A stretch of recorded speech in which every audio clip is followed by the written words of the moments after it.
Luke is a wonderful storyteller, and his account of the two followers of Jesus on the road to Emmaus on that first Easter day is both engaging and, I think, profound.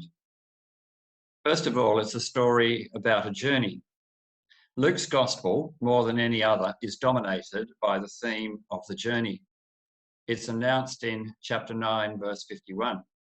When the days drew near for him to be taken up, Jesus set his face to go to Jerusalem.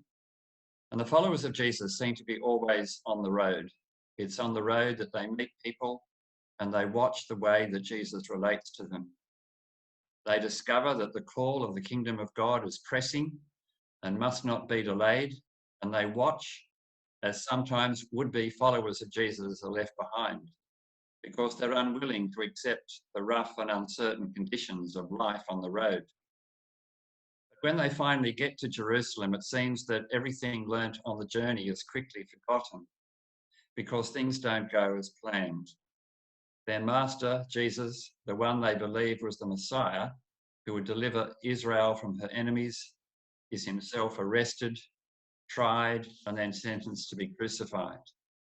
Their hopes are shattered, and life is suddenly empty and futile. Well, the Sunday after the crucifixion, two of Jesus' followers, Cleopas and his companion, perhaps his wife, decide to leave Jerusalem and walk back home to Emmaus, a half-day journey.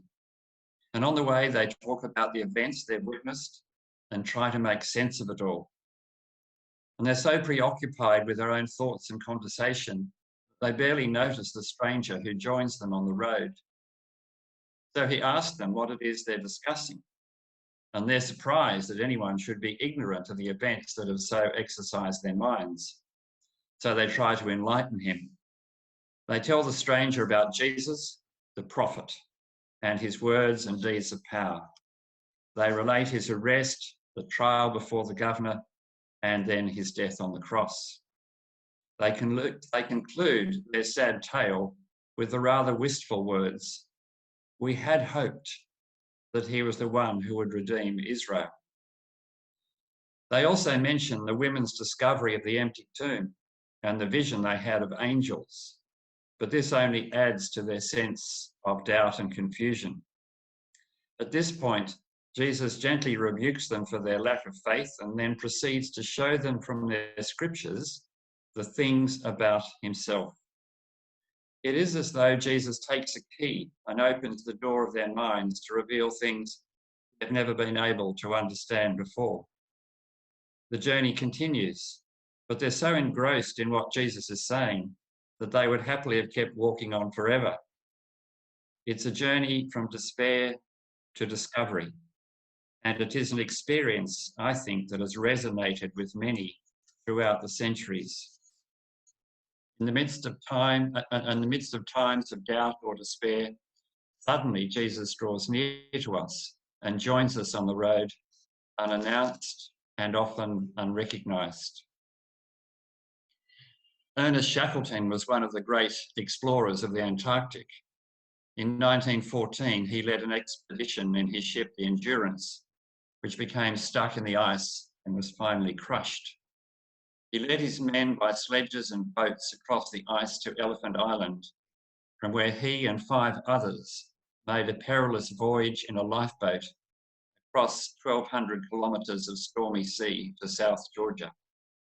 Tired and with their strength failing, Shackleton and 2 companions then had to traverse the unmapped mountains and glaciers of South Georgia to reach the remote whaling station where they could mount a rescue mission. Shackleton later wrote of that journey. "When I look back at those days, I have no doubt that Providence guided us, not only across those snowfields, but across the storm-white sea that separated Elephant Island from our landing place on South Georgia. I know that during that long and wrecking march of 36 hours over the unnamed mountains and glaciers of South Georgia, it seemed to me often that we were 4, not 3. I said nothing to my companions on the point. Afterwards, Worsley said to me, 'Boss, I had a curious feeling on the march that there was another person with us. The Christian's journey is undertaken always in the presence of that other person. Well, secondly, this is a story about the scriptures. The two travellers doubtless were familiar with their scriptures. They would have attended the synagogue weekly and listened to the law and the prophets being read. But on the journey with the unknown traveller, they suddenly understand things in a new way.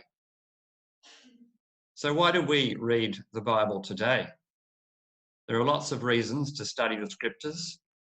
We may read them for comfort in distress, guidance when perplexed, direction in making decisions. But the most important reason, I think, for studying the scriptures is to meet the living word, Jesus. It is one of the ways we encounter the risen Christ. Bible study can sometimes be a rather arid and intellectual exercise, but it should be an exercise of mind and heart.